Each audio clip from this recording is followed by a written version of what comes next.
Hi hello ನಮಸ್ತೆ. ನಾನು ಗೀತಾಶ್ರೀ ಸಕ್ರಾಯಪಟ್ಟಣ. ಇವತ್ತು ನನ್ನ ಮಗನಿಗೆ ರಜೆ ಅಲ್ವಾ, ಎಲ್ಲ ಮಕ್ಕಳಿಗೂ ರಜೆನೇ. ಹಾಗಾಗಿ ರಜೆ ಇರೋದ್ರಿಂದ ಏನಾದ್ರು ಮಾಡಬೇಕು, ಅವ್ರು ತಿನ್ನೋದು ಇವ್ರು ತಿನ್ನೋದು ಅಂತ. ಹಾಗಾಗಿ ನಾನು ನನಗೆ ಓದೋದು ಮುಂದೆ ಮಾಡೋದು ಕಾಂಪಿಟೇಷನು ಆ ಥರನೇ ಎದ್ದೋಗುತ್ತೆ ಮಕ್ಕಳಿಗೆ.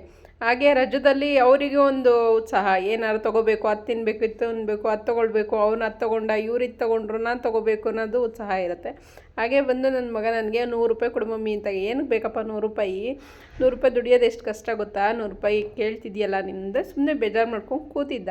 ಸರಿ ನಾನು 100 ರೂಪಾಯಿ ತೊಗೊಳ್ತೀನಿ ಗೊತ್ತಾ. ಹೆಂಗೆ ತೊಗೊಳ್ತೀಯ? ಪಪ್ಪನ ಹತ್ರ ಇಸ್ಕೊಳಂಗಿಲ್ಲ. ಮಕ್ಕಳನ್ನೆಲ್ಲ ಜೊತೆಗೆ ಅವ್ನ ಫ್ರೆಂಡ್ಸ್ ಎಲ್ಲ ಸೇರ್ಕೊಂಡು ಡೈಲಿ ಆಟ ಆಡ್ತಾಯಿರೋರು. ಈಗ ಜೊತೆಗೆ ಹೋಗ್ಬಿಟ್ಟು ಇವತ್ತು ಮಾವಿನಕಾಯಿ ಮರದಲ್ಲಿ ಹೋಗ್ಬಿಟ್ಟು ಮಾವಿನಕಾಯಿ ಕಿತ್ಕೊಂಬಂದಾರೆ. ಅಲ್ಲೊಬ್ಬರು ತಾತ ಇದ್ದಾರೆ, ಅವರು ಕೇಳಿ ತೊಗೊಂಬಂದಾರೆ. ತೊಗೊಂಬಂದ್ಬಿಟ್ಟು ಮಾವಿನಕಾಯಿನ, ಅದು ಕಾಯಿ ಹಣ್ಣು ಅಲ್ಲ, ಏನಕ್ಕೆ ಇದು ಅಂತಂದರೆ ಉಪ್ಪಿನಕಾಯಿ ಹಾಕ್ಕೊಳ್ತಾರೆ. ನಾನು ಇದನ್ನು ಮಾರ್ತೀನಿ ಅಂದೆ. ಇದು ಯಾರು ತೊಗೊಳ್ತಾರೆ ಹೋಗೋ ಮಾರೋಕ್ಕೆ ಅಂತಂದರೆ, ಸರಿ ಅಂತೇಳಿ ನಮ್ಮ ಶಾಪ್ ಮುಂದೆಗಡೆನೇ 3 ಜನನೂ ಸೇರಿಕೊಂಡು, ಇಬ್ಬರು ಹುಡುಗಿಯರು ಇವರೆಲ್ಲ ಸೇರ್ಕೊಂಡು ಆಟ ಆಡ್ಕೊತಿದ್ದರು. ಕಿತ್ಕೊಂಬಂದು ತೊಗೊಂಬಂದು ಹಾಕ್ಕೊಂಡು ಮಾರ್ತಾಯಿದ್ರು. ನಾನು ಈ ಕಡೆ ಬಿಸಿಲಪ್ಪ, ಈ ಕಡೆ ಬೇಡ, ಆ ಕಡೆ ಹೋಗೋದು. ಸರಿ ಆ ಕಡೆ ಹಾಕ್ಕೊಂಡು ಕೂತ್ಕೊಂಡ್ರು ಎಲ್ಲ, ಟಾರ್ಪಲೆಲ್ಲ ಹಾಕ್ಕೊಂಡು ವ್ಯಾಪಾರ ಮಾಡ್ತೀವಿ ಅಂತೇಳಿ. ಆಯಿತು, ವ್ಯಾಪಾರ ಮಾಡಿಕೊಂಡ್ರು.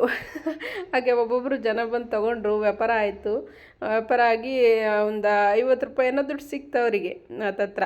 ಇನ್ನು ಸ್ವಲ್ಪ ಮಾವಿನಕಾಯಿ ಉಳಿದು ಮಾರೋ ಸಂಜೆವರೆಗೂ ಅಂತ ಹೇಳಿದ್ರು. ಇಲ್ಲ ಮಾರಲ್ಲ ಅಂತೇಳಿ, ಅವರು ಆಟಿಕೆ ಅಲ್ವಾ, ಸಿಕ್ಕಿದ ತಕ್ಷಣವೇ ಸರಿ ಅಂತೇಳ್ಬಿಟ್ಟು ಎಲ್ಲ ಏನಾರ ತೊಗೊಂಡು ತಿನ್ಕೊಂಡು ಆಟ ಆಡ್ಕೊಂಡಿದ್ರು. ಎಷ್ಟು ಮಕ್ಕಳು ಇದಲ್ವಾ ಬುದ್ಧಿವಂತರಿಗಿಂತ.